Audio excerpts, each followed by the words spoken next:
Operation ಸಿಂಧೂರ ಬಳಿಕ ಭಾರತದ ರಕ್ಷಣಾ ಸಾಮರ್ಥ್ಯವನ್ನ ಮೋದಿ ಸರ್ಕಾರ ಅಪ್ಗ್ರೇಡ್ ಮಾಡ್ತಾ ಇದೆ. ಇದರ ಭಾಗವಾಗಿ ಬಿಗ್ ಡೀಲ್ ಅನ್ನ ರಕ್ಷಣಾ ಇಲಾಖೆ ಮಾಡಿಕೊಂಡಿದೆ. ಜಗತ್ತೇ ಬೆರಗು ಗಣ್ಣಿನಿಂದ ನೋಡ್ತಾ ಇರೋ ತೇಜಸ್ ವಿಮಾನ ಖರೀದಿಗೆ ಭಾರತ ಸರ್ಕಾರ HAL ಜೊತೆ ಮತ್ತೊಂದು ಒಪ್ಪಂದವನ್ನು ಮಾಡಿಕೊಂಡಿದೆ. ಹಳೆ ಡೀಲ್ನಲ್ಲಿ ಒಂದೇ ಒಂದು ಫೈಟರ್ ಜೆಟ್ ವಾಯುಪಡೆ ಕೈ ಸೇರಿಲ್ಲವೆಂದರೂ ಕೂಡ ಕೇಂದ್ರ ರಕ್ಷಣಾ ಸಚಿವಾಲಯ 97 ಹೊಸ ತೇಜಸ್ MK-1A ಫೈಟರ್ ಜೆಟ್ ಖರೀದಿಗೆ HAL ಜೊತೆ ಒಪ್ಪಂದವನ್ನು ಮಾಡಿಕೊಂಡಿದೆ. ಇದು ಅಂತಿಂತ ಡೀಲ್ ಅಲ್ಲ, ಬರೋಬ್ಬರಿ 62,370 ಕೋಟಿ ರೂಪಾಯಿ ಮೊತ್ತದ ಡೀಲ್ ಆಗಿದೆ. ಈ ಒಪ್ಪಂದ ಕೇವಲ ವಾಯುಪಡೆಯನ್ನ ಬಲಗೊಳಿಸೋದಷ್ಟೇ ಅಲ್ಲ, ಬದಲಾಗಿ ಆತ್ಮನಿರ್ಭರ ಭಾರತ ಕನಸಿಗೆ ಹೊಸ ರೆಕ್ಕೆಯನ್ನು ನೀಡಿದೆ. ಹಾಗಿದ್ರೆ ಏನಿದು ಬಿಗ್ ಡೀಲ್?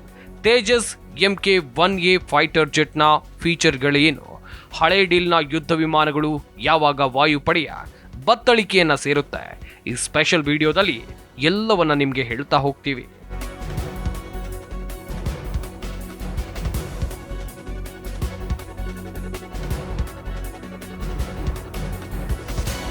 ಹೌದು, ಕೇಂದ್ರ ರಕ್ಷಣಾ ಸಚಿವಾಲಯ ಗುರುವಾರ ಹಿಂದೂಸ್ತಾನ್ ಏರೋನಾಟಿಕ್ಸ್ ಲಿಮಿಟೆಡ್ ಜೊತೆಗೆ ಈ ಮಹತ್ವದ ಒಪ್ಪಂದವನ್ನ ಫೈನಲ್ ಮಾಡಿಕೊಂಡಿದೆ.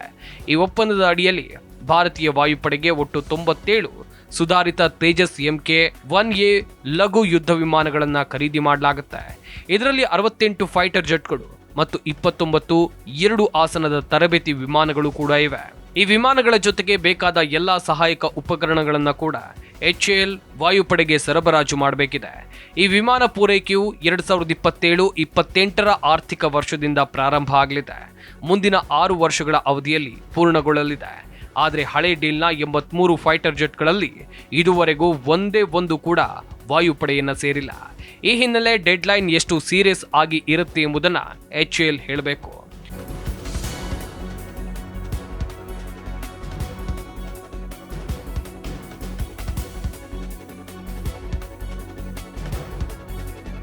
ಶೇಕಡ 64ಕ್ಕಿಂತ ಹೆಚ್ಚು ಸ್ವದೇಶಿ ಉಪಕರಣ.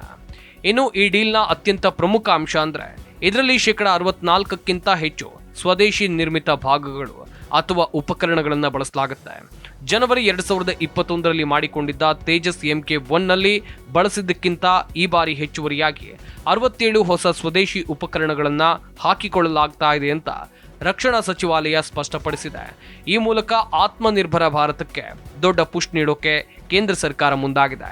ಈ ಡೀಲ್ ಕೇವಲ HALಗೆ ಮಾತ್ರ ಸೀಮಿತವಾಗಿಲ್ಲ.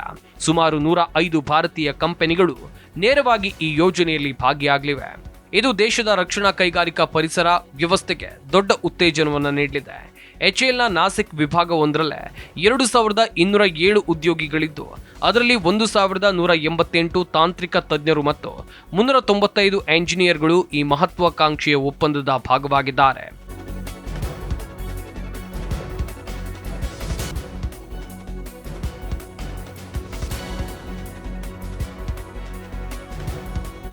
ಏನಿದು ತೇಜಸ್ MK-1A ಫೈಟರ್ ಜೆಟ್?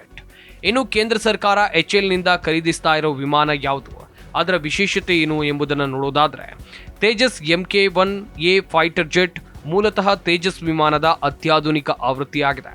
ಇದರಲ್ಲಿ ಸುಮಾರು 40ಕ್ಕೂ ಹೆಚ್ಚು ಮಹತ್ವದ ಸುಧಾರಣೆಗಳನ್ನು ಮಾಡಲಾಗಿದೆ. ಇವುಗಳಲ್ಲಿ ಪ್ರಮುಖವಾದವು ಅಂದ್ರೆ ಇಸ್ರೇಲ್ ನಿರ್ಮಿತ EL-M2052 ಐಸಾ ರಡಾರ್ ಅಥವಾ ನಮ್ಮಲ್ಲೇ ಅಭಿವೃದ್ಧಿಪಡಿಸಲಾದ ಉತ್ತಮ್ ಆಕ್ಟಿವ್ ಎಲೆಕ್ಟ್ರಾನಿಕ್ ಸ್ಕ್ಯಾನ್ಡ್ ಅರೆ ರಾಡರ್ ಅಳವಡಿಸಲಾಗುತ್ತೆ.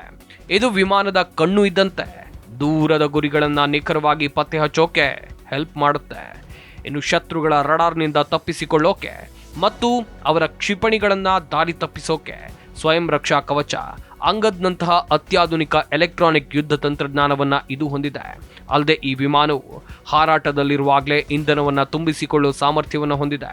ಇದರಿಂದಾಗಿ ಇದರ ಕಾರ್ಯಾಚರಣಾ ವ್ಯಾಪ್ತಿ ಗಣನೀಯವಾಗಿ ಹೆಚ್ಚಾಗುತ್ತೆ. ಅಸ್ತ್ರದಂತಹ ಬಿಯಾಂಡ್ ವಿಜುವಲ್ ರೇಂಜ್ ಕ್ಷಿಪಣಿ ಮತ್ತು ಅಸ್ರಾಮ್ನಂತಹ ಅತ್ಯಾಧುನಿಕ ಕ್ಷಿಪಣಿಯನ್ನ ಹೊತ್ತೊಯ್ಯುವ ಸಾಮರ್ಥ್ಯವನ್ನ ಇದು ಹೊಂದಿದೆ. ಇನ್ನು ಡೆಲ್ಟಾ ವಿಂಗ್ ಡಿಸೈನ್ ಅನ್ನ ಹೊಂದಿದ್ದು ಲೈಟ್ ವೈಟ್ ಉಪಕರಣಗಳನ್ನ ತೇಜಸ್ ಹೊಂದಿದೆ. ಅಲ್ಲದೆ ಸೂಪರ್ ಸಾನಿಕ್ ಸ್ಪೀಡ್ ಅನ್ನ ಇದು ಹೊಂದಿದ್ದು ಮ್ಯಾಕ್ 1.8 ವೇಗದಲ್ಲಿ ಸಂಚಾರ ಮಾಡುತ್ತೆ. ಒಟ್ಟಿನಲ್ಲಿ Tejas MK-A hi-tech sensor suite, improved survivability, ಅತ್ಯಾಧುನಿಕ ಶಸ್ತ್ರಾಸ್ತ್ರಗಳ ಆಯ್ಕೆಯಾಗಿದ್ದು ಆಪರೇಷನ್ ಸಾಮರ್ಥ್ಯ ಹೆಚ್ಚಾಗಿದ್ದು ಪ್ರಾದೇಶಿಕ ಫೈಟರ್ ಜೆಟ್ಗಳಿಗೆ ಸ್ಪರ್ಧೆಯನ್ನು ನೀಡಲಿದೆ.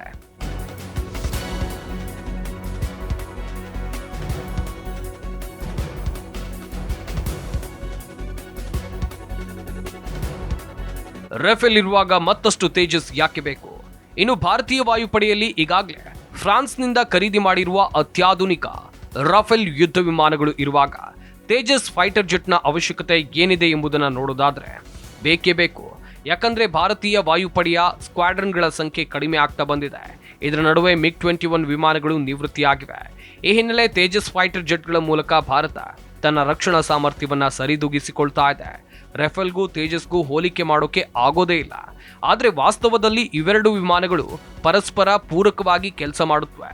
ರಫೇಲ್ ಫೈಟರ್ ಜೆಟ್ ಮಧ್ಯಮ ತೂಕದ 2 ಎಂಜಿನ್ ಹೊಂದಿರುವ ಅತ್ಯಾಧುನಿಕ ಯುದ್ಧ ವಿಮಾನವಾಗಿದೆ. ಇದರ ಗರಿಷ್ಠ ಹಾರಾಟ ತೂಕ ಸುಮಾರು 24,500 kg ಇದ್ದು 9,500 kg ವರೆಗೂ ಹೆಚ್ಚು ಶಸ್ತ್ರಾಸ್ತ್ರಗಳನ್ನ ಇದು ಹೊತ್ಕೊಂಡು ಹೋಗುತ್ತೆ. ಅದಲ್ಲದೆ ಅಣ್ವಸ್ತ್ರ ದಾಳಿ ನಡೆಸುವ ಸಾಮರ್ಥ್ಯವನ್ನು ಹೊಂದಿದೆ. ಇದರ ಬೆಲೆ ಪ್ರತಿ ಯೂನಿಟ್ಗೆ 1,000 ಕೋಟಿ ರೂಪಾಯಿಗಿಂತ ಹೆಚ್ಚು.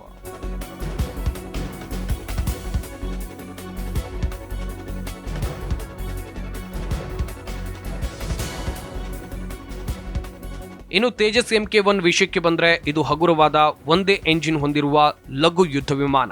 ಇದರ ಗರಿಷ್ಠ ಹಾರಾಟದ ತೂಕ 13,500 kg ಇದೆ. ಇದರ ಶಸ್ತ್ರಾಸ್ತ್ರ ಹೊರುವ ಸಾಮರ್ಥ್ಯ 5,300 kg. ಇದರ ಪ್ರತಿ ಯೂನಿಟ್ ಬೆಲೆ ಸುಮಾರು 306 ಕೋಟಿ ರೂಪಾಯಿ ಮಾತ್ರ. ತೇಜಸ್ನ ಮುಖ್ಯ ಪಾತ್ರ ಅಂದ್ರೆ ವಾಯುಪಡೆಯ ಹಳೆಯದಾದ MiG-21 ವಿಮಾನಗಳನ್ನ ಬದಲಾಯಿಸೋದು ಮತ್ತು ಕಡಿಮೆ ಖರ್ಚಿನಲ್ಲಿ ವಾಯುಪಡೆಯ ಸ್ಕ್ವಾಡ್ರನ್ಗಳ ಬಲವನ್ನ ಹೆಚ್ಚಿಸೋದಾಗಿದೆ. ಸರಳವಾಗಿ ಹೇಳೋದಾದ್ರೆ ರಫೇಲ್ ಯುದ್ಧ ಭೂಮಿಯ ಬಾಹುಬಲಿಯಾದ್ರೆ ತೇಜಸ್ ಅಸಂಖ್ಯಾತ ಚುರುಕಾದ ಸೈನಿಕರಂತೆ ಆಕಾಶದಲ್ಲಿ ಕಾರ್ಯನಿರ್ವಹಿಸುತ್ತೆ. ರಫೇಲ್ ಭಾರೀ ದಾಳಿ ಮತ್ತು ವಾಯುಶ್ರೇಷ್ಠತೆಯ ಪಾತ್ರಗಳನ್ನ ನಿರ್ವಹಿಸಿದ್ರೆ ತೇಜಸ್ ಕಡಿಮೆ ಖರ್ಚಿನಲ್ಲಿ ಹೆಚ್ಚಿನ ಸಂಖ್ಯೆಯಲ್ಲಿ ನಿಯೋಜಿಸಬಹುದಾದ ಫ್ಲೆಕ್ಸಿಬಿಲಿಟಿಯನ್ನ ಒದಗಿಸುತ್ತೆ. ಇದು ಭಾರತಕ್ಕೆ ಆಕಾಶದಲ್ಲಿ ದೊಡ್ಡ ಮುನ್ನಡೆಯನ್ನು ತರಲಿದೆ.